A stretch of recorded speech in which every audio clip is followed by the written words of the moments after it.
Bismillahirrahmanirrahim. Assalamualaikum warahmatullahi wabarakatuh. Innal hamdalillah nahmaduhu wa nasta'inuhu wa nastaghfiruh wa na'udzu billahi min shururi anfusina wa sayyiati a'malina.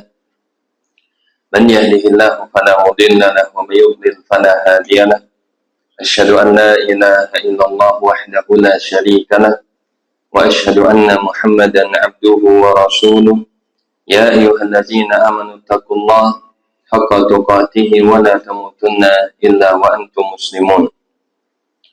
Ya ayyuhan nasu taqu rabbakum alladzi khalaqakum min nafsin wahidah wa khalaqa minha zawjaha wa bassa minhuma rijalan katsiran wa nisaa'a wattaqullaha alladzi tasaaluna bihi wal arham innallaha kana 'alaykum raqiba. Ya ayyuhallazina amanu taqullaha wa qulu qawlan sadida yuslih lakum a'malakum wa yaghfir lakum dhunubakum wa may yuti'illah wa rasulahu faqad faza fawzan 'azima. Amma ba'du. Allahumma shalli wa sallim wa barik ala nabiyyina wa sayyidina wa habibina Muhammad wa ala alihi wa sahbihi wa man tabi'ahum bi ihsanin ila yaumiddin. Ma'asyiral muslimin rahimani wa rahmakumullah. Alhamdulillah, pertama-tama marilah kita bersyukur kepada Allah Subhanahu wa taala atas setiap limpahan nikmat dan karunia yang tiada hentinya Allah berikan kepada kita semua. Semoga setiap nikmat tersebut bisa senantiasa kita pertanggungjawabkan, kita jadikan sebagai wasilah untuk meningkatkan iman dan takwa kita kepada Allah Subhanahu wa taala. Selawat serta salam juga marilah senantiasa kita sampaikan kepada junjungan kita, Rasul kita teladan kita yang agung, Nabi besar Muhammad sallallahu alaihi wasallam, kepada seluruh keluarganya, sahabatnya radhiyallahu ta'ala anhum, dan orang-orang yang senantiasa mengikuti jejak mereka sampai hari kiamat. Ikhwani fid din, a'azzani Allah wa iyyakum jami'an. Insyaallah kita akan kembali melanjutkan pembahasan kitab Al-Kabair yang ditulis oleh Imam Az-Zahabi Al-Andalusi rahimahullahu ta'ala. Dan kita akan melanjutkan pembahasan berkaitan dengan Al-Kabair atau dosa-dosa besar. Dan kita sudah berada di penghujung pembahasan yang mana beliau mencantumkan di dalam kitabnya dosa besar yang ke-70 adalah kufur nikmat. Ma'asyiral muslimin rahimani wa rahmakumullah. Maka ini berkaitan dengan syukur. Maka lawan daripada kufur adalah syukur. Ketika seorang hamba dia bisa bersyukur kepada Allah Subhanahu wa taala, maka dia dijauhkan dari sifat kufur. Sebagaimana Allah Subhanahu wa taala menjelaskan banyak di dalam ayatnya, "Wa may yashkur fa inna ma yashkuru li nafsihi." Barang siapa yang bersyukur, kesyukurannya akan kembali kepada dirinya sendiri. "Wa man kafara," dan sebaliknya siapa yang kufur, "fa innallaha ghaniyyun hamid." Maka sesungguhnya Allah Maha Kaya lagi Maha Terpuji. Beliau membawakan di antara firman Allah Subhanahu wa taala perintah untuk kita mensyukuri nikmat. Kata beliau di dalam surah Luqman ayat ke-14, Allah Subhanahu wa taala menegaskan anishkurli wa liwalidayya. Kata Allah Subhanahu wa taala agar mereka bersyukur kepadaku dan juga kepada orang tuamu. Maka di sini dibedakan kesyukuran kepada Allah Subhanahu wa taala dengan kesyukuran kepada orang tua. Karena dua-duanya memiliki apa, Pak? Jasa. Ya, Allah yang telah menghidupkan kita, Allah yang telah memberikan rezeki, Allah yang mengatur kehidupan, Allah yang menghidupkan dan juga Allah yang akan mematikan. Bahkan Allah Subhanahu wa taala menjelaskan di dalam Al-Qur'an bahwasanya kita semua diberikan perbekalan untuk hidup di dunia. Setiap orang itu memiliki jatah rezekinya sampai kapan, Pak? Sampai mati. Berarti kalau kita masih hidup, Allah masih menjamin kita mendapatkan rezeki. Jangan pernah mengatakan kita tidak pernah mendapatkan atau belum mendapatkan rezeki, sedangkan kita saat ini masih diberikan nyawa oleh Allah Subhanahu wa ta'ala. Ya. Allah Subhanahu wa ta'ala memberikan bekal kehidupan. Kalau kita hitung bagaimana nikmat Allah Subhanahu wa ta'ala di pagi hari ini, maka kita tidak akan bisa menghitungnya. Kenapa nggak bisa, Pak? Kira-kira kenapa nggak bisa menghitung nikmat Allah itu? Karena kita sangat kufur. Ya, itu menunjukkan kita kufur. Ya, kalau kita detailkan bagaimana banyak ya nikmat Allah kepada kita, kita tidak bisa menghitungnya saking banyaknya. Ya, dan menunjukkan ketika kita tidak bisa menyebutkan apa saja nikmat Allah yang Allah berikan, berarti disitulah ya, jangan-jangan kita termasuk orang yang kufur nikmat. Ya, kadang kita ingat dengan pemberian orang lain, dengan kebaikan orang lain. Tapi sudahkah kita pernah mengingat-ingat nikmat apa saja yang Allah berikan kepada diri kita? Ya, tidak usah jauh-jauh, Pak. Ya, Allah itu mengatakan wa fi anfusikum afala tubsirun. Terhadap nikmat yang ada di dalam diri kalian sendiri saja, apakah kamu sudah memperhatikannya? Ya, nggak usah jauh-jauh kita lihat rumah kita, ya, lihat kita pekerjaan, lihat saja yang ada di dalam diri kita, tubuh kita. Ya, diberikan mata, diberikan pendengaran, ya, diberikan tangan, diberikan kaki, ya, diberikan apa lagi, Pak? Semuanya. Jadi kalau seorang dia bisa memperhatikan terhadap dirinya sendiri, maka dia akan ingat kepada penciptanya. Ya, sehingga ada sebuah ungkapan dari salah seorang ahlul hikmah, ya, siapa yang dia mengetahui dirinya, maka dia akan mengetahui Rabbnya. Ya, man alima nafsahu alima rabbah. Semakin dia mengetahui hakikat dirinya, dia akan semakin mengetahui hakikat bagaimana besarnya, ya, siapa penciptanya, siapa yang telah memberikan kehidupan kepadanya. Ya. Allah Subhanahu wa taala memerintahkan kita untuk mensyukuri nikmat. Ya. Kemudian Allah Subhanahu wa taala di dalam banyak ayat yang lain Allah menegaskan bahwasanya wa qalilun min ibadiyas syakur. Ya, kata Allah Subhanahu wa taala wa qalilun, dan sangat sedikit dari hamba-hambaku yang bisa mensyukuri nikmat. Ya, karena nikmat itu disyukuri dengan 3 cara, Pak. Ya, atau para ulama menjelaskan ada 3 rukun yang mana seorang kalau dia melaksanakannya barulah dia dikatakan sebagai hamba yang bersyukur. Apa saja, Pak? Yang pertama, ya, adalah syukur yang tempatnya di dalam hati. Ya, seorang ketika mendapatkan nikmat, maka dia mengetahui nikmat tersebut atas izin Allah. Ya, tidak ada satupun nikmat yang datang begitu saja. Tidak ada satu nikmat yang datang semata-mata karena usaha kita, tidak ada. Apalagi sampai mengatakan nikmat ini datang karena fulan dan allan, ya, karena sebab saya melakukan ritual ini dan itu. Waliyadzubillah. Ya, karena saya telah melakukan, ya, semedi, karena saya telah melakukan, ya, perbuatan atau dan lain hal sebagainya. Maka seorang dikatakan bersyukur kalau pertama kali dia mendapatkan nikmat, maka dia selalu menyandarkannya kepada Allah. Ya, kita bisa lihat bagaimana orang yang paling kufur di muka bumi, siapa, Pak? Ya, Allah sebutkan tentang bagaimana kisahnya. Allah berikan dia harta, tetapi dia kufur nikmat. Ya, dia mengatakan wa ma utituhu min ilmin indi. Tidaklah saya diberikan karunia demikian. Apa karunianya, Pak? Harta. Ya, sampai disebutkan di dalam kisah kunci-kunci perbendaharaannya sampai dibawa oleh hewan-hewan tunggangan yang sangat banyak dan sangat kuat. Ya, kalau kita punya harta mungkin nggak ada wadahnya, Pak, ya. Kalau Qarun itu hartanya, emasnya, ya, kekayaannya itu di dalam wadah-wadah yang sangat banyak.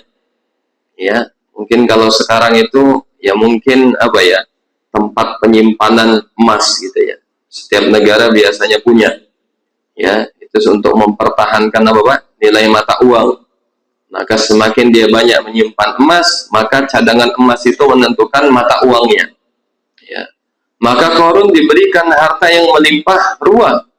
Tetapi dengan sebab diberikan harta justru mengatakan wa ma utituhu min ilmin inti. Tidaklah aku diberikan karunia harta yang banyak kecuali atas, ya, kehebatan saya. karena usaha saya, karena ikhtiar saya. Jadi boleh nggak bilang ikhtiar saya itu boleh apa enggak?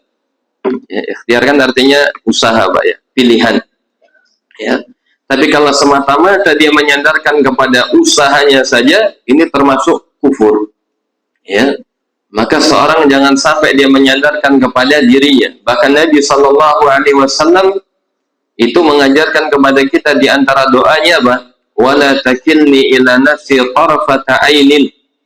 Ya Allah, janganlah jadikan aku ini bertawakal, bergantung kepada diriku sendiri.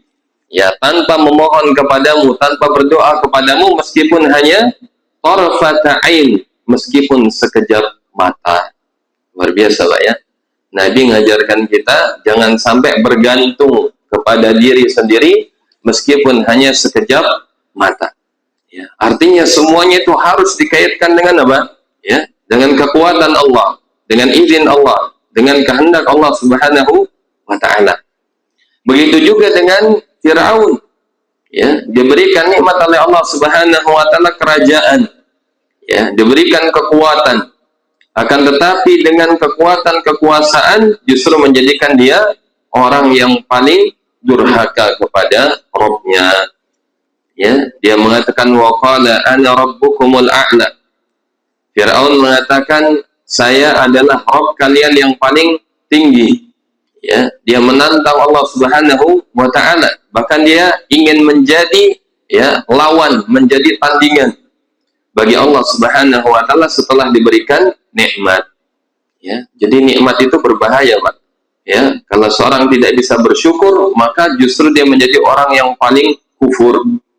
Diberikan harta, tidak bersyukur, dijadikan hartanya justru untuk menentang syariat Allah, ya, untuk bermaksiat kepada Allah. Diberikan kekuasaan, dijadikan kekuasaannya untuk, ya, untuk berbuat zalim kepada manusia, ya, dan seterusnya. Masyaallah muslimin rahimani wa rahimakumullah. Ya. Kemudian selanjutnya Nabi Shallallahu Alaihi Wasallam bersabda di dalam hadisnya, ya, ini berkaitan dengan syukur kepada manusia. Ya, kalau syukur kepada Allah ada tiga. Yang pertama, meyakini nikmat tersebut datang atas izinnya. Yang kedua, dia senantiasa memuji pemberi nikmat, mengucapkan alhamdulillah. Dan yang ketiga adalah menjadikan nikmat-nikmat tersebut dijadikan untuk menambah ketaatan ketakwaannya kepada Allah Subhanahu wa Ta'ala. Barulah seorang dikatakan mensyukuri nikmat.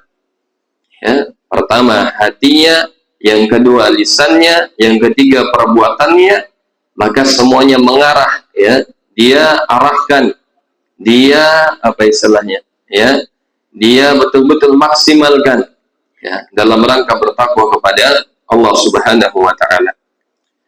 Kemudian selanjutnya berkaitan dengan syukur kepada manusia, ya, termasuk di dalamnya Allah menyebutkan di dalam ayat ini bersyukur kepada orang tua, bersyukur kepada manusia secara umum, ya, tapi Allah menyandarkan dengan orang tua karena orang tua yang paling berjasa. Setelah, ya, Allah memberikan nikmat, maka tidak ada selain Khalik dari makhluk yang paling memiliki jasa melebihi orang tua.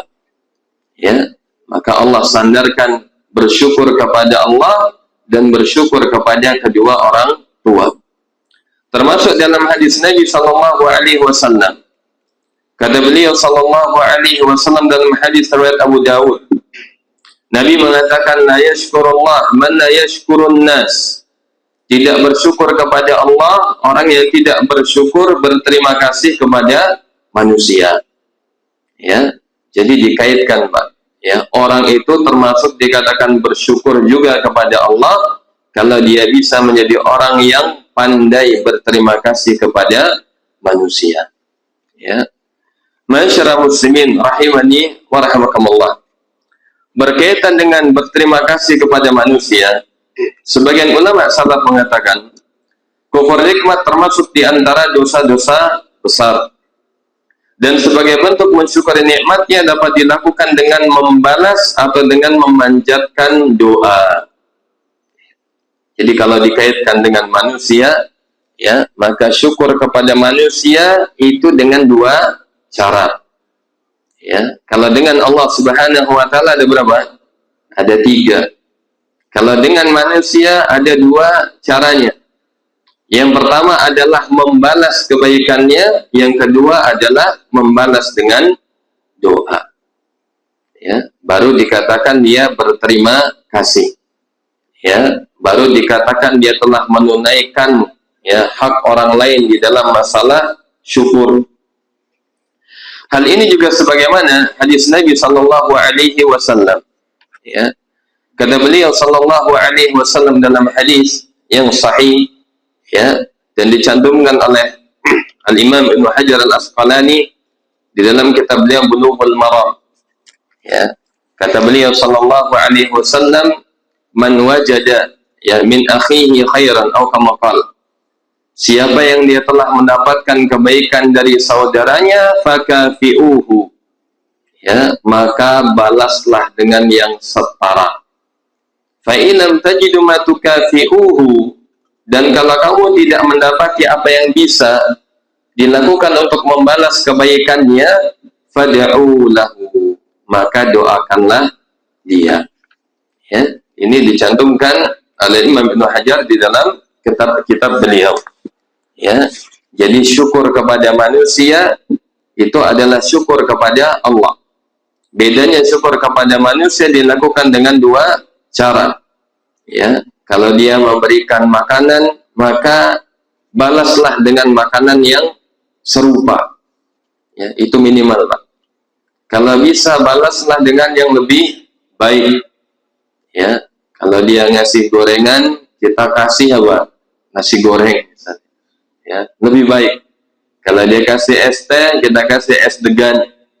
Ya, itu cara bersyukur, berterima kasih kepada manusia. Tapi kalau tidak bisa membalas kebaikannya, ya, terutama berupa harta, maka boleh seorang dengan apa? Dengan mendoakannya. Ya, apa, Pak? Doa yang dianjurkan untuk kita ucapkan. Ya, doa kalau mendapatkan kebaikan, maka minimal kita doa dulu lah.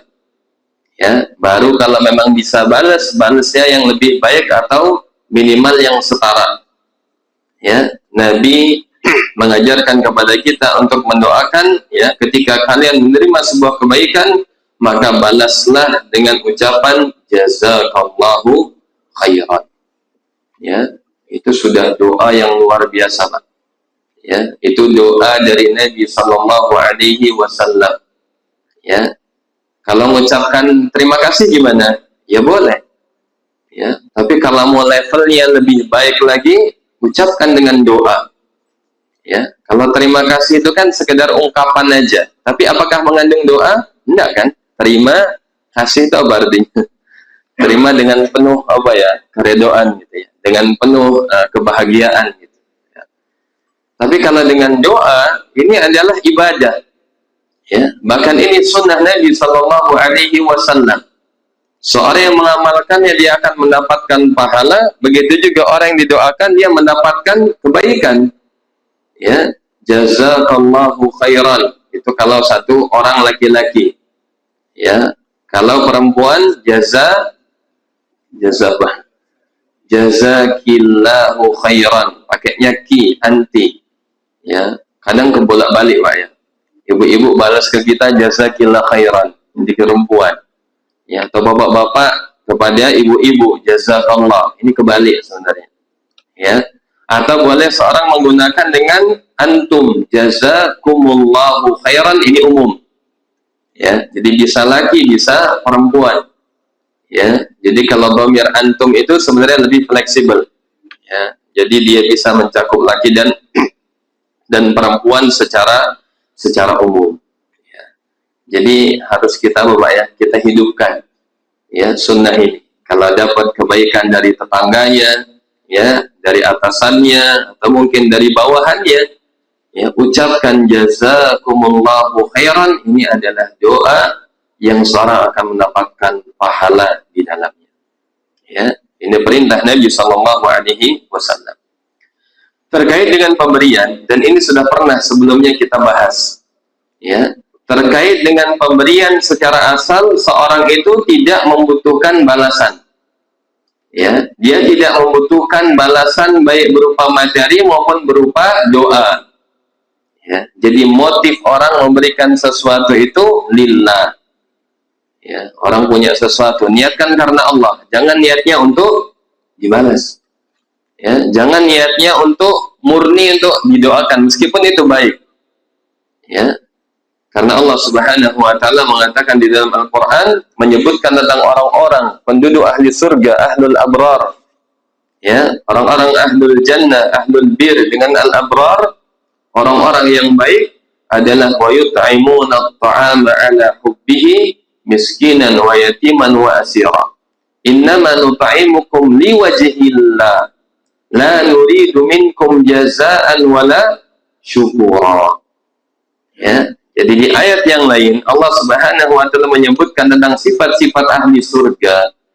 Ya, kata Allah Subhanahu wa taala, mereka adalah orang yang suka memberi. Wa yut'imuna at-ta'am, memberikan makanan, ala hubbihi, yang mereka sukai. Ya, ini ciri orang ahli surga itu, dia suka memberi dan yang diberikan juga adalah yang terbaik, Pak. Kalau orang dia suka beri tapi yang terjelek, ya, maka ini belum, ya, memberinya bagus. Tapi kalau memberi sesuatu yang jelek-jelek itu apa ya? Orang juga nggak suka gitu ya. Dikasih makanan, makanannya sudah mau basi misalnya, baru dikasih. Ya, dan ternyata basi betulan, dimakan malah akhirnya, Pak, ya, menimbulkan mudarat. Ya, orang pasti nggak suka dikasih sesuatu yang jelek. Ya, dia suka dikasih sesuatu yang minimal, yang standar. Tapi ahlul, ya, al-abrar, Allah Subhanahu wa taala sebutkan sifat mereka, mereka suka memberikan sesuatu yang terbaik, ala hubbihi. Ya, apa yang dia sukai juga, apa yang dia cintai. Dan ini termasuk kesempurnaan iman. Suka kepada sesuatu yang dia suka diberikan kepada orang lain. Ya, Nabi SAW menyebutkan, la yu'minu ahadukum, tidak beriman salah seorang di antara kalian dengan sempurna, hatta yuhibba li akhi ma yuhibbu li nafsi, sampai dia menyukai untuk saudaranya apa yang dia suka untuk dirinya. Ya, jadi yang diberikan juga yang memang standar kita. Ya, kita suka juga maka kita kasih sama orang. Kita berbagi yang terbaik. Ya, bukan yang untuk kita yang bagus diberikan untuk orang lain yang jelek-jelek. Ya, ini belum masuk. Ya, jadi perlu, kalau kita sudah suka berbagi, itu sifat yang bagus, Pak. Ya, orang yang dijauhkan dari kebakhilan itu bagus. Tinggal nanti yang diberikan itu seperti apa. Ya, minimal yang standar. Tapi kalau yang jelek lebih baik tidak usah, karena tidak masuk kriteria orang-orang yang masuk ke dalam surga. Kata Allah Subhanahu wa taala, wa yut'imuna at-ta'ama 'ala hubbihi miskinan. Ya, yang diberikan orang-orang yang miskin. Wa yatiman, anak-anak yatim. Wa asira, tawanan perang. Dan dia mengatakan, innama nut'imukum liwajhillah. Ya, sesungguhnya hanyalah saya memberikan makanan tersebut adalah dalam rangka mengharapkan wajah Allah. Ya, jadi lillah. Ya, ini puncak, Pak. Orang itu kalau berikan sesuatu lillah dan yang terbaik, ini puncak pemberian. Ya, Allah menyebutkan lillah, liwajhillah, la nuridu minkum, tidak mengharapkan, tidak menginginkan dari kalian jazaan, balasan, wala syukura, dan ucapan terima kasih. Ya, jadi kalau dari sisi kita yang memberikan, maka ada tiga dalam hal ini.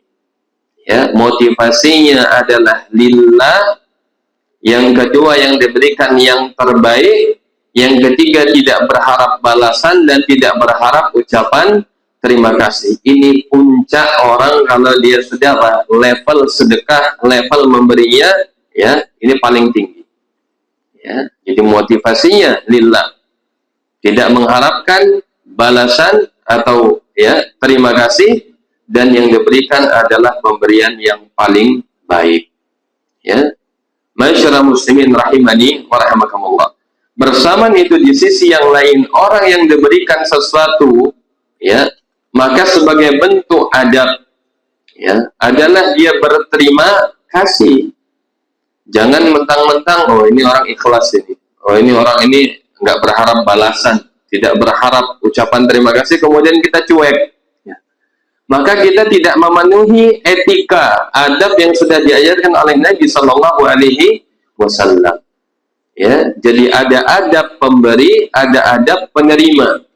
Ya, yang memberikan niatnya lillah, tidak berharap balasan, tidak berharap terima kasih, dan yang diberikan adalah yang terbaik. Ini adab sang pemberi. Dan adab orang yang menerima ketika mendapatkan kebaikan, kata Nabi, fakafi'uhu, maka balaslah.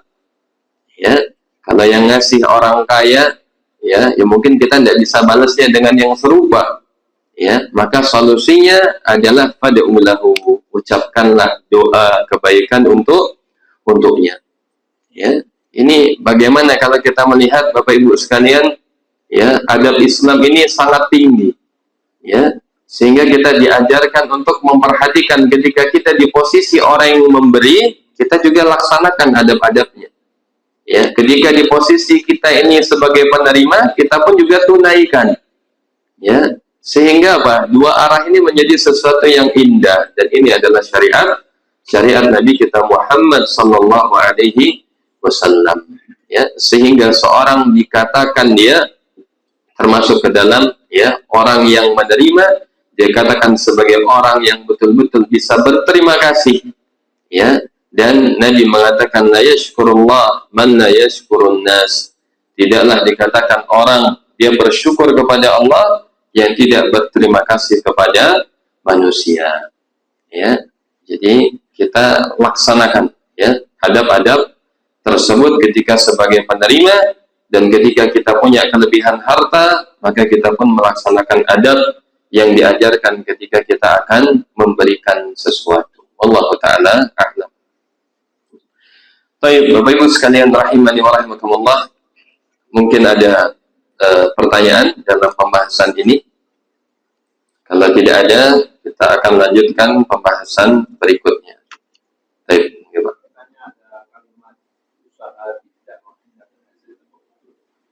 usaha tidak mengkhianati hasil, ya, tetapi tentu juga dengan izin Allah. Ya, harus selalu dikaitkan dengan biiznillah, insya Allah.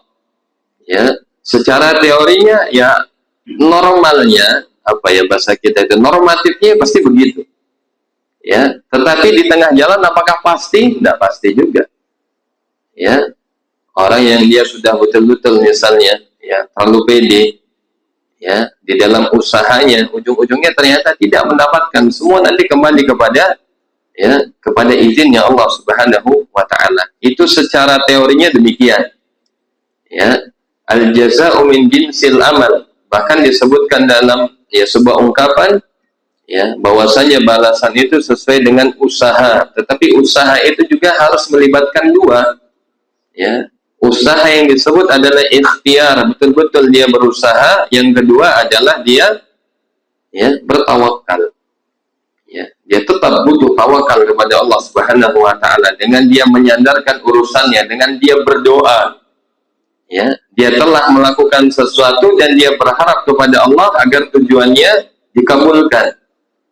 Ya, maka kemudian dia akan meraih hasilnya. Jadi faktor itu benar, tapi ada faktor lain, bahkan itu yang paling besar. Ya, makanya seorang dia harus memperbanyak doa, Pak.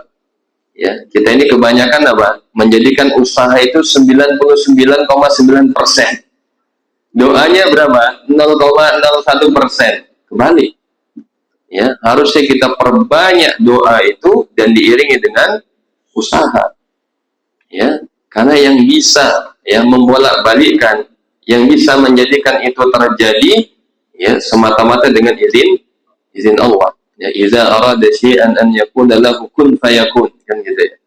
Kalau Allah menghendaki sesuatu, Allah tinggal, ya, katakan jadi, maka jadilah. Maka jangan terlalu pede dengan usaha tanpa melibatkan Allah. Nanti apa? Nanti kecewa.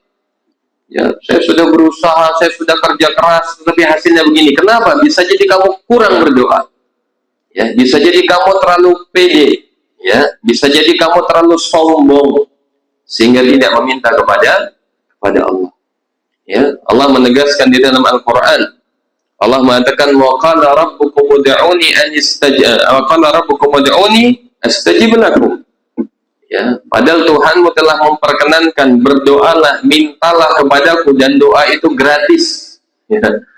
Doa itu gratis, tapi kita yang gratisan terkait doa kadang kita melupakannya.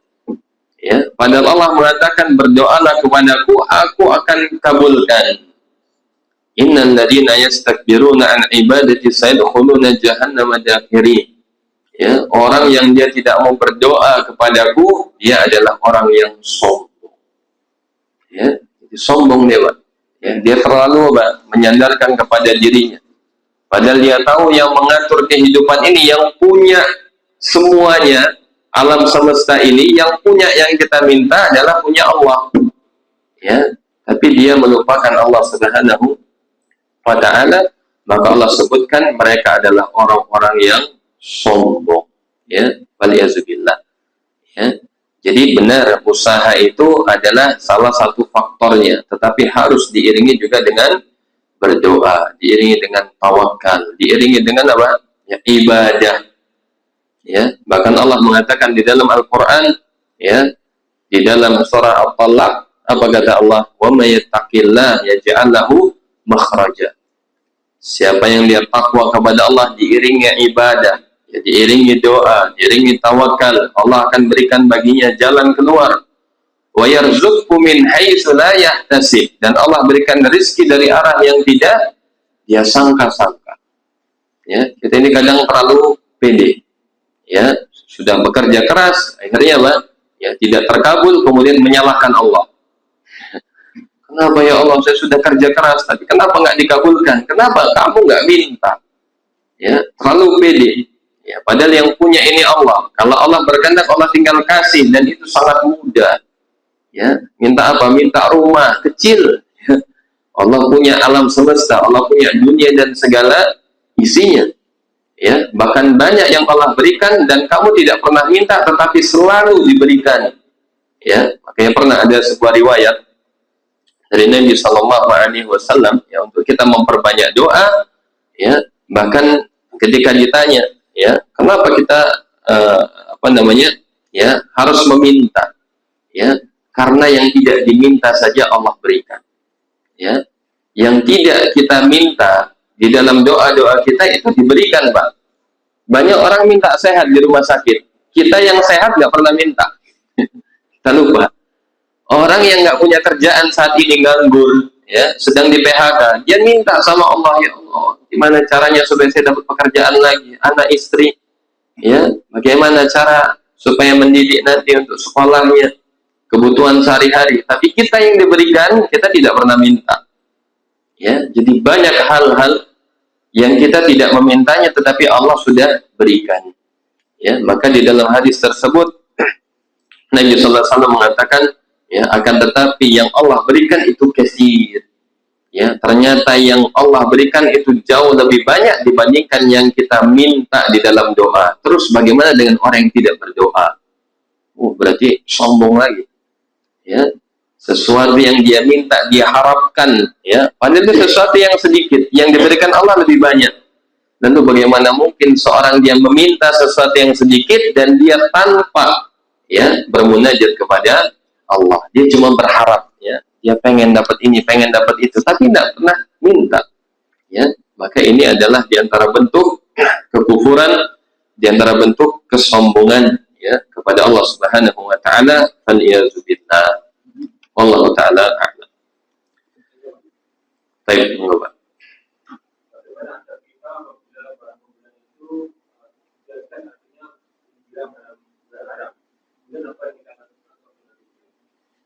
Diberikan barang haram, Pak. Abu-abu, ya. Baik. Ya, jadi sesuatu yang haram, ya, misalnya secara zat wajib kita menolaknya. Ya, diberikan khamr, ya, jelas kita harus tolak, ya. Atau diberikan sesuatu yang halal tetapi hasil dari yang haram. Ya, ini beda lagi. Berarti secara sifat, tidak secara zat. Ya, dikasih misalnya apa? Sepeda, ya. Tapi penghasilannya dari sesuatu yang haram. Ya, bagaimana hukumnya? Ya, para ulama membedakan antara zatnya yang haram dengan sifatnya berasal dari yang haram. Ya, kalau itu berkaitan dengan dirinya sendiri, ya, maka ini jelas. Sebagaimana di dalam hadis Nabi Shallallahu Alaihi Wasallam, Nabi mengisahkan seorang yang dia bersafar yang sangat jauh, ya, berdebu, rambutnya acak-acakan, kemudian dia berdoa tapi tidak dikabulkan. Ya, kata Nabi SAW, "Ittala alina rajulun." Ya, ketika itu ada seorang yang dia asy'asa, aghbara, yutilu safar. Ya, asy'asa, acak-acakan. Ya, aghbara, mukanya banyak debu. Ya, yutilu safar, karena safarnya sangat jauh. Ya, zaman dahulu safar di padang pasir, bahkan tidak hanya zaman dulu, Pak ya. Kita kalau safar dari yang jauh pasti kita kucel, Pak ya. Iya, muka kita kucel gitu kan, rambut kita berantakan, pakaian kita sudah ya kelipat-lipat, sudah bau. Ya, itu gambaran orang safar. Makanya safar itu bagian dari azab. Kata Nabi, as-safaru qit'atun minal azab. Ya, safar itu bagian daripada ujian. Ya, banyak ujiannya. Ketidaknyamanan itu sangat banyak, apalagi safarnya safar yang panjang, yang sangat jauh. Ya, maka Nabi mengatakan seorang tersebut dia berdoa kepada Allah dalam kondisi dia lemah. Ya, di tengah padang pasir dia membutuhkan bantuan, kemudian dia mengangkat tangannya, ya Rabbi, tolonglah aku. Ya. Kemudian kata beliau sallallahu alaihi wasallam, ya, wa mat'amuhu haramun, wa mashrabuhu haramun, wa mawzahu haramun, wa malbasuhu haramun. Tetapi ketika dia berdoa dalam kondisi sangat lemah membutuhkan bantuan, tapi dia makan dari makanan yang haram, minum dari yang haram, pakaiannya dari yang haram. Kata Nabi SAW, fa'anna yustajabulah. Bagaimana mungkin Allah akan membantu dia, menolong dia, mengabulkan doanya, sedangkan dirinya tumbuh dari sesuatu yang haram. Ya, dari sini kata para ulama, haram dari makanan, minuman, dan pakaian ini mencakup dua. Baik secara zat, ya mungkin dia minum khamr, ya, atau dia makan sesuatu yang jelas-jelas diharamkan dalam syariat, atau bisa juga haram dari sisi mendapatkannya. Ya, dari hasil mencuri, dari hasil korupsi, dari hasil menipu, dari hasil curang, ya, jual beli, tidak amanah, ya, dan seterusnya. Maka dalam kondisi ini Allah menelantarkan dia, ya, dalam keadaan dia sangat butuhnya pertolongan dan tidak ada yang bisa membantu dia kecuali Allah. Ya, antum bayangkan Pak, kalau safar di tengah padang pasir, Pak. Ya, di tahun lalu ada jamaah haji, ya, ilegal, ya kan, 3 orang meninggal gara-gara ilegal, kemudian dibuang sama sopirnya di tengah padang pasir, dehidrasi, akhirnya meninggal. Ya, itu gambaran. Kalau kita mau coba gambarkan bagaimana sulitnya safar yang sangat jauh di tengah padang pasir, tidak ada makanan, tidak ada minuman, dan dia kondisi sangat membutuhkan, siapa yang dia minta? Ingat Allah dia. Ya, tidak ada orang, nggak ada yang bantu dia. Siapa yang terakhir, ya, yang paling bisa, maka dia berdoa. Ya, dia mengangkat tangannya, dia mengatakan ya Rabbi, tolonglah aku. Tetapi apa? Allah tidak mengabulkan doanya. Kata Nabi, bagaimana mungkin orang ini mau ditolong oleh Allah, sedangkan ketika dia mendapatkan nikmat, ya, justru dia apa? Ya, dia memakan dari nikmat tersebut dari sesuatu yang diharamkan oleh Allah Subhanahu wa taala. Jadi kalau terkait dengan dirinya, ya, ini menjadikan sebab tidak terkabulnya doa. Hartanya menjadi harta yang tidak berkah. Ya, nilainya banyak, terasa sedikit. Itu karena apa, Pak? Karena ada barokah. Barokahnya hilang, Pak. Ya, hartanya nggak bisa memberikan kebaikan bagi dia. Hartanya miliaran, puluhan miliar, tapi dia sakit-sakitan, berobat terus. Ya, keluar negeri, ya, jantungnya rusak, ginjalnya rusak, hatinya rusak. Ya, Allah uji dia. Kenapa? Karena hartanya tidak berkah, tidak bisa memberikan kebaikan, tidak berefek.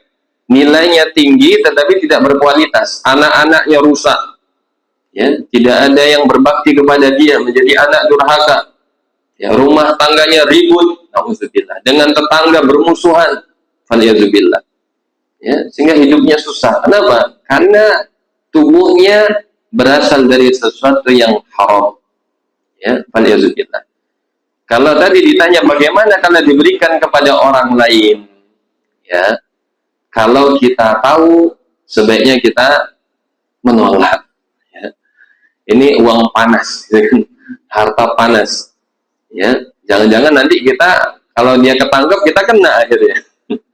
Karena ini uang panas. Ya, kalau kita tahu, ya, karena pasti akan, ya tentu berbeda. Harta yang halal dengan harta yang haram kalau diberikan tentu berbeda. Ya, bahkan para ulama menjelaskan harta haram kalau diinfakkan tidak diterima. Ya, innallaha thayyibun la yaqbalu illa thayyiban. Allah itu maha baik, tidak menerima kecuali yang baik. Ya, saya pernah sering Pak mendapatkan harta haram.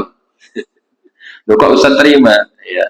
Maka para ulama membolehkan menerima, tapi untuk apa? Untuk hal-hal, ya, misalnya membangun toilet. Ya, tujuannya adalah bukan memanfaatkan, tetapi untuk melepaskan diri dari apa? Dosa. Ya. Jadi bertakwa itu dengan cara kita apa? Ya, menjalankan ketaatan dan menjauhi kemaksiatan, termasuk tidak mengambil harta riba. Ya. Jadi ada teman-teman yang rekeningnya itu ada bunga. Ya, bunganya di total misalnya dapat berapa? Kemarin itu dapat 2,5 juta. Ya, maka kita pakai untuk perbaikan WC, kamar mandi, atau mungkin untuk apa? Nguruk. Ya, untuk bangun saluran air. Tapi jangan dipakai untuk bangun masjid, tidak boleh. Ya, jangan dipakai untuk menyantuni anak yatim. Jangan dipakai untuk apa? Ya, infak ke misalnya apa? Ya, misalnya ada panti asuhan dan seterusnya. Karena tujuannya adalah berlepas diri dari harta haram. Ya, bukan untuk memanfaatkannya di dalam kebaikan, itu tidak boleh. Itu uang panas, Pak. Jadi kalau jenengan tahu ini uang panas, ya, boleh dipakai untuk hal-hal yang tadi. Bukan untuk sesuatu yang mulia, untuk masjid, ya, untuk wakaf, itu tidak boleh. Ya. Jadi saran saya kalau memang tahu, ya, maka jenengan bisa alihkan. Ya, tapi kalau tidak tahu dan baru tahu, berarti untuk selanjutnya jangan diterima. Ya, apa yang sudah digunakan mudah-mudahan tidak mengapa.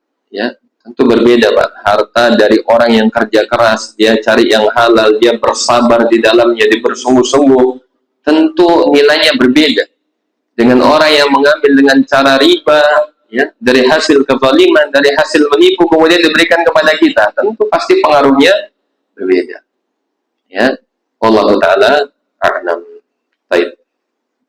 Ada lagi? Kalau tidak ada kita lanjutkan ya. Baik. Selanjutnya, ya, dijelaskan oleh Imam Az-Zahabi rahimahullah taala terkait dengan dosa besar yang ke-71. Beliau menyebutkan di antara dosa besar adalah, ya, ini dari bahasanya memang bahasa apa ya? Terjemahan tekstual. Ya, adalah orang yang dia memonopoli air, Pak. Ya, jadi sumber air itu tidak boleh dimonopoli. Tidak boleh dikuasai oleh perorangan satu orang. Ya, harus digunakan sebesar-besarnya untuk apa? Kemaslahatan. Itu kan undang-undang kita, Pak, ya. Ada yang tahu undang-undang pasal berapa? Bumi, air, dan apa, Pak?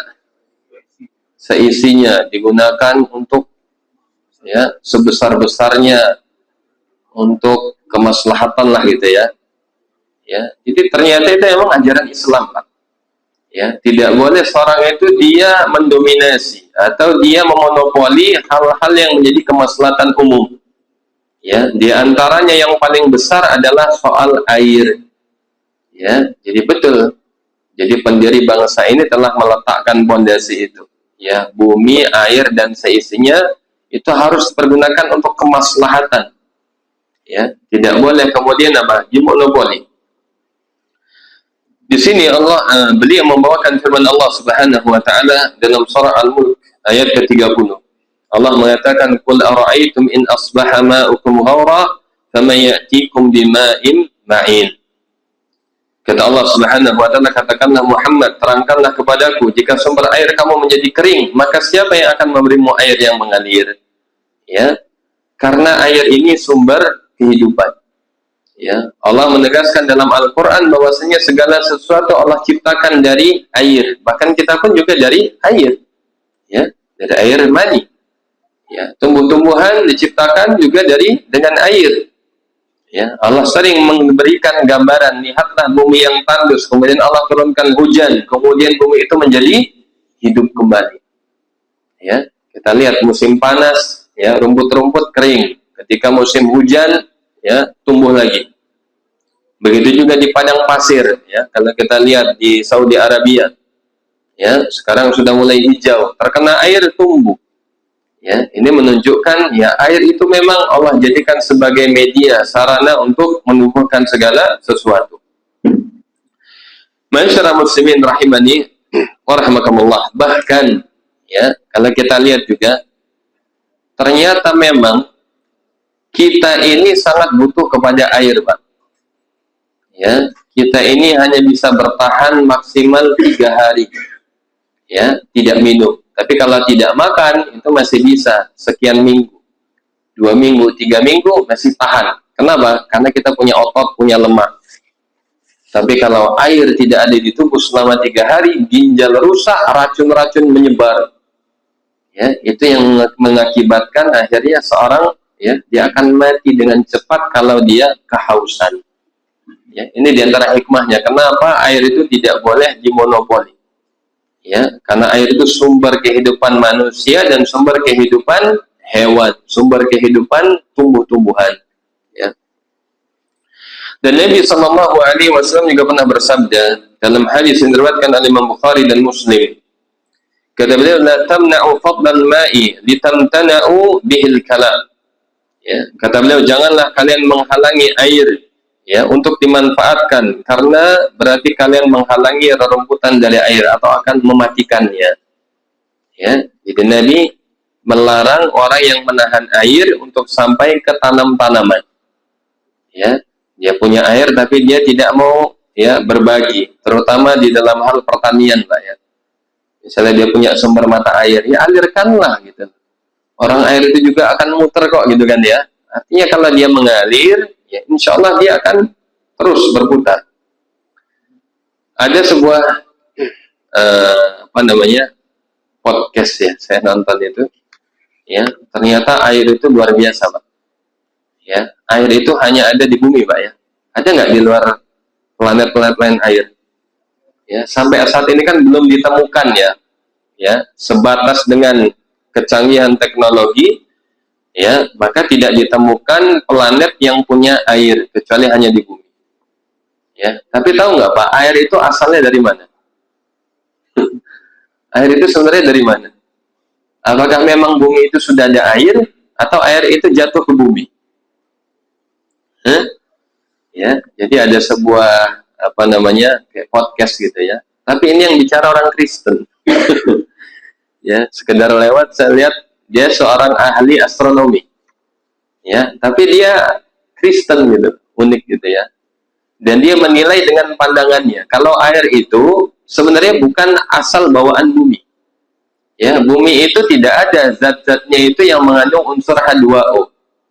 Ya, jadi ini dari unsur lain yang tidak diketahui. Makanya di semua planet lain itu tidak ada air. Tapi kenapa di bumi itu ada? Gitu kan? Ya.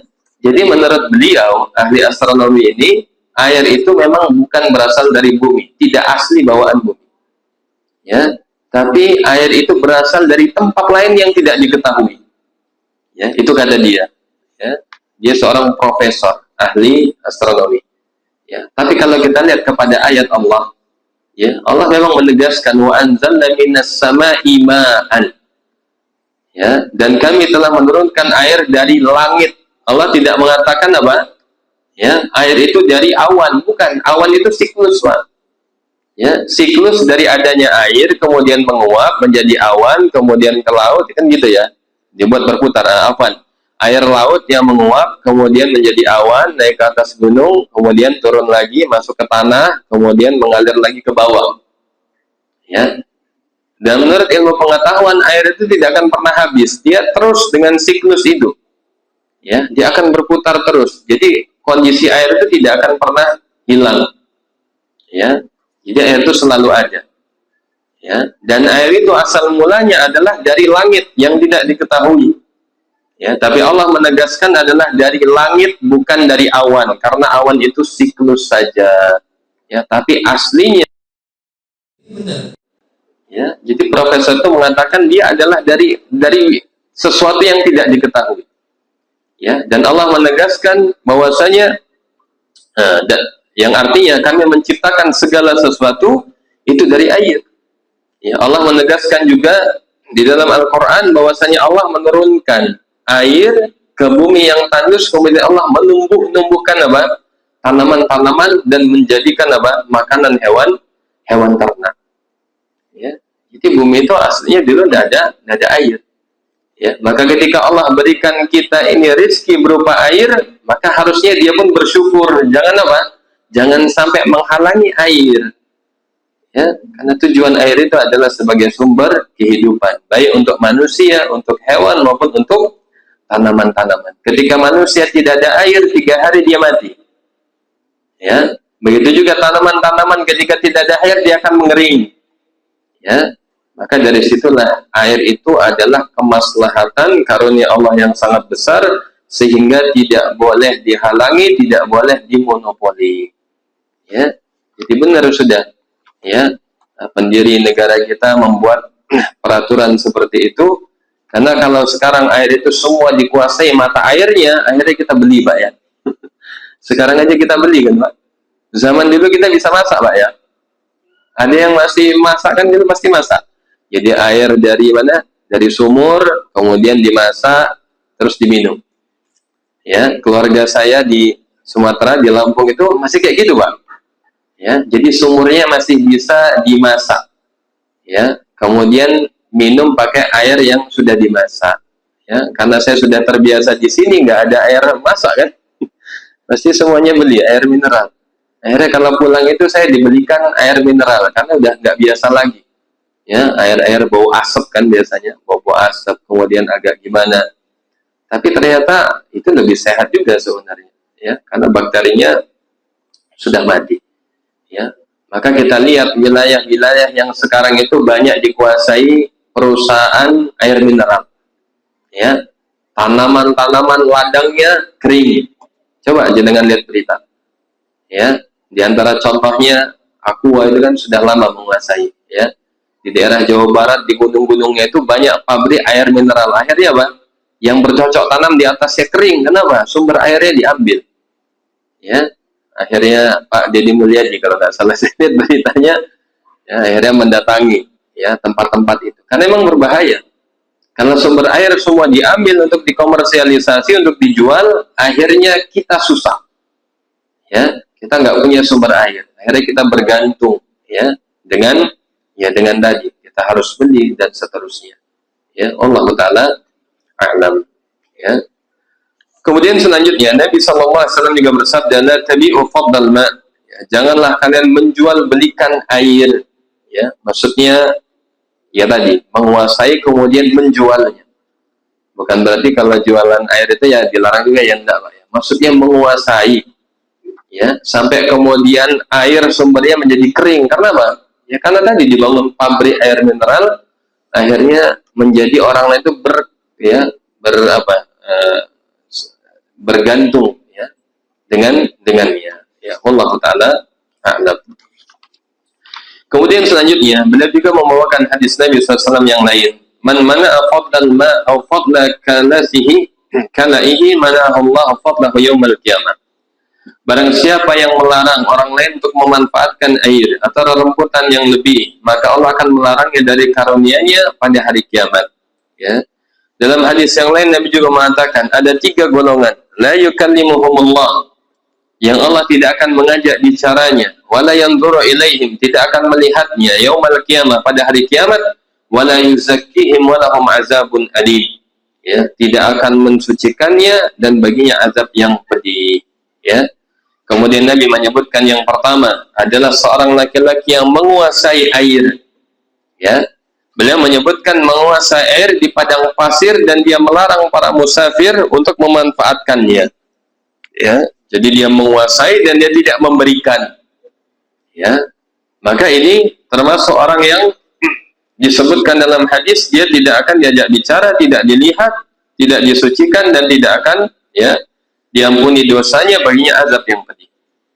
Kemudian yang kedua, seorang laki-laki yang mengikat janji dengan seorang imam, ya, maksudnya berbaiat, ya, kepada pemimpinnya, pemimpin kaum muslimin, kepada pemerintahannya. Tetapi dia mengikat janji hanya untuk memperoleh dunia, ya, berarti dia menjadi penjilat, Pak. Kalau dia diberi, dia ridha. Kalau tidak diberi, ya, maka dia tidak ridha.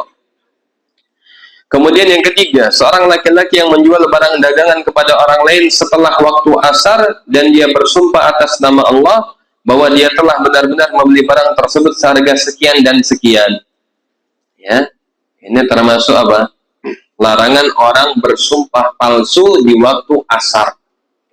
Ya, secara umum sumpah palsu itu dilarang dalam setiap waktu. Secara khusus di waktu asar lebih terlarang. Ya, ini dalil yang menunjukkan lebih terlarangnya orang sumpah palsu dalam rangka supaya dagangannya laris di waktu asar. Wallahu a'lam. Sebabnya apa kira-kira, Pak? Kenapa waktu asar? Ya, kalau kita analisa, ya, karena memang itu sudah mungkin, ya, itu waktu terakhir orang dagang. Ya, sehingga dia melakukan sumpah supaya dagangannya cepat habis. Ya, kalau di awal-awal mungkin dia tidak, ya, karena sudah di akhir waktu, sehingga dia harus apa? Ya, dengan tujuan supaya laku, maka dia bersumpah palsu. Kemudian di antaranya juga mungkin wallahu a'lam, karena di waktu itulah waktu pergantiannya para malaikat. Ya, malaikat itu bergantian waktu, ya, seperti ada shiftnya itu di waktu asar, ya, dan di waktu subuh, ya. Maka perbuatan dosa tersebut ketika dilakukan, ya, pada waktu-waktu yang mulia, waktu-waktu yang baik, ya, maka akan menjadikan dosa itu akan bertambah dan kebaikan juga akan berlipat ganda. Ya, maka dalam hadis itu kan disebutkan, Mbak, ya, orang yang dia berinfak di pagi hari, ya, malaikat akan mengatakan apa? Ya, berikanlah dia yang lebih baik, kan gitu. Ya. Tapi kalau sebaliknya orang yang dia bakhil di pagi hari, ya, maka berikanlah dia juga apa? Kerugian. Waliyadzubillah. Ya, menunjukkan waktu-waktu terbaik itu menjadikan tempat dilipat gandakannya kebaikan atau juga sebaliknya dilipat gandakannya dosa. Waliyadzubillah. Kemudian selanjutnya Nabi SAW juga mengatakan, wa rajulun mana'a fadla ma'in fayaqulu Allah Ta'ala al-yawma amna'uka fadli kama mana'ta fadla ma'in lam ta'mal yadak. Dan seorang laki-laki yang menghalangi manusia memanfaatkan air, ya, yang berlebih, artinya cukup buat dia sudah cukup, ya, maka lebihnya harusnya diberikan kepada orang lain. Bagi orang yang menahannya, Allah akan mengatakan, pada hari ini aku akan melarangmu memanfaatkan karuniaku, ya. Allah tidak berikan dia karunia. Sebagaimana dahulu dia pun melarang orang lain, ya, untuk mendapatkan karunia Allah berupa air, sedangkan air itu adalah dari Allah, bukan dia yang membuat airnya. Ya, jadi Allah akan balik.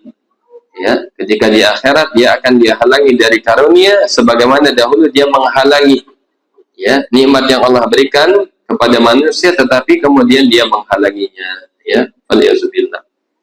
Wallahu ta'ala a'lam. Ya, jadi ini pembahasan yang kedua, ya, terkait dengan, ya, dosa besar ketika seorang dia memonopoli, ya, terkait dengan sesuatu yang berkaitan dengan hajat hidup manusia secara umum. Ya, dalam hal ini adalah air, ya, karena air itu sumber kehidupan. Ya, termasuk kalau mau dikaitkan juga, Pak, misalnya bahan pokok, Pak. Ya, dia menahan terus, ya, supaya harganya tinggi misalnya, padahal dia sudah dapat untung gitu.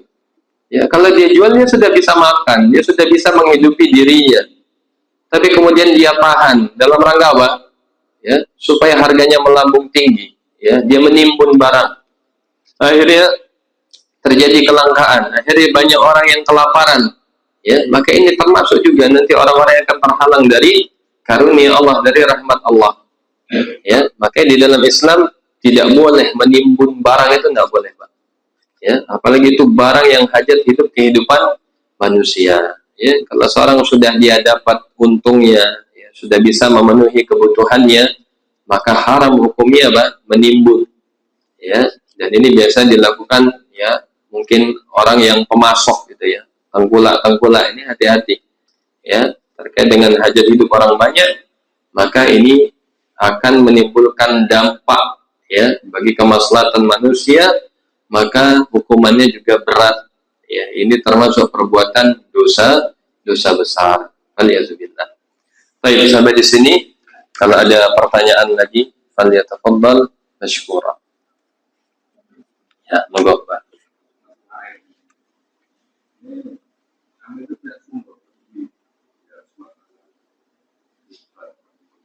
Oh, sumur apa, Pak?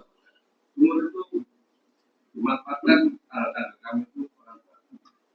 Tapi dalam tangga kami itu, yaitu punya keluarga agak jauh. Terus itu waktu latap air ya, tapi melarang. Tapi waktu bertakdir ambil sumur itu susah juga. Apa dijual gitu ya? Tidak dijual. Bahkan ada yang akan beli ya, kan? Itu karena satu tank ya, setelah itu satu lima ratus aku waktu akan itu akungan yaitu ada Usman. Oh ya, sumur Usman. Ya. Tapi yang saya pikirkan itu orang yang jauh lagi. Itu bisa atau enggak? Iya. Jadi yang baik. Bukan waktu selesai maghrib bantu sambil. Ya. Iya, termasuk hadis ini yang dilarang itu dia punya kelebihan, Pak. Ya, tapi kalau air itu memang hanya mencukupi untuk dirinya saja, makanya enggak apa-apa dia tahan. Ya, misalnya untuk kebutuhan minumnya, ya, misalnya kita lah gitu. Ya, terbatas air kita sehingga kita tidak bisa. Maka di sini kan Nabi mengatakan man mana afdal ma, air yang berlebih, ya, sudah melebihi kebutuhan, maka harusnya dia salurkan. Ya, termasuk misalnya di pegunungan itu kan biasanya ada, Pak, ya. Jadi ngambil dari sumber mata air gitu kan. Ya, jadi kalau memang ada lebihnya ya dialirkanlah ya kepada tetangga sebelahnya meskipun bayar. Ya, ya enggak apa-apa karena di situ ada perawatan pipa-pipa ya kan. Kalau ada kerusakan juga dia harus iya. Sumur ya, Pak, ya. Iya. Iya. Tapi sampai sekarang berapa tahun enggak bisa. Insyaallah. Baik, ya. Jadi intinya yang dilarang itu kelebihannya. Karena maksud aku kurang jauh ya, orang jauh itu larang. Jadi tangga jauh itu. Karena dia punya famili juga itu, larangnya itu hanya waktu pas maghrib dan kamu baru boleh. Iya, tidak apa-apa. Kan berarti tidak menghalangi. Ya, tapi dikaitkan dengan waktu kan ya. Mungkin di waktu-waktu itu kita lagi butuh-butuhnya sehingga lebihnya bisa diambil. Semua. Ya. Baik, insya Allah tidak mengapa ya. Misalnya apalagi gratis, hanya saja waktunya ya ada jadwal boleh ngambil di jam sekian dan sekian.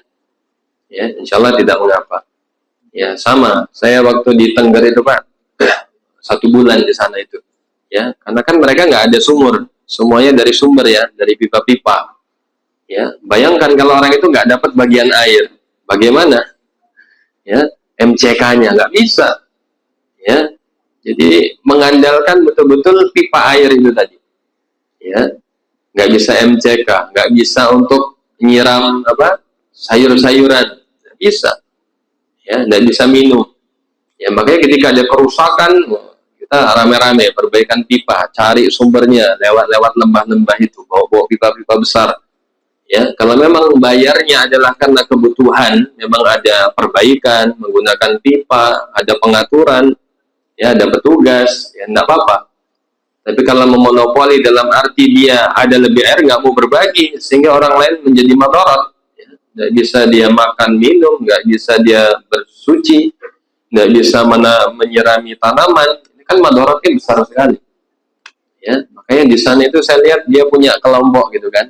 Nah, kelompok kalau dia lebih baru bisa diberikan kepada yang lain. Nanti dihitung ya berapa per pipanya. Allah Ta'ala a'lam. Ya, itu gambarannya Pak. Kalau di daerah yang minim air itu sangat berharga sekali. Ya, kalau sampai rusak aja pipa itu, antum bayangkan, ya, nggak bisa mandi, ya, buang air gimana, bersucinya susah. Ya, makan minum susah. Tanaman kita punya ladang nggak ada air ya kering. Ya, air ini dampaknya luar biasa, serius. Ya, kecuali kalau di sini masih banyak kita gali, mungkin ada air, tapi airnya mungkin ya payau. Ya, jadi intinya air ini sangat berharga, maka tidak boleh dimonopoli. Ya, bagi sampai menimbulkan ya apa namanya kesulitan, kesusahan bagi masyarakat, maka dia mendapatkan dosa besar. Alhamdulillah. Ya, tapi Allah Taala alam, ya, waktunya sudah habis, insyaallah sudah syurga ya. Ya, ini yang bisa disampaikan, kurang lebihnya mohon maaf. Kita tutup dengan doa kafaratul majlis. Subhanakallahumma bihamdika asyhadu an la ilaha illa anta astaghfiruka wa atubu ilaik. Wabillahi taufiq wal hidayah. Wassalamualaikum warahmatullahi wabarakatuh.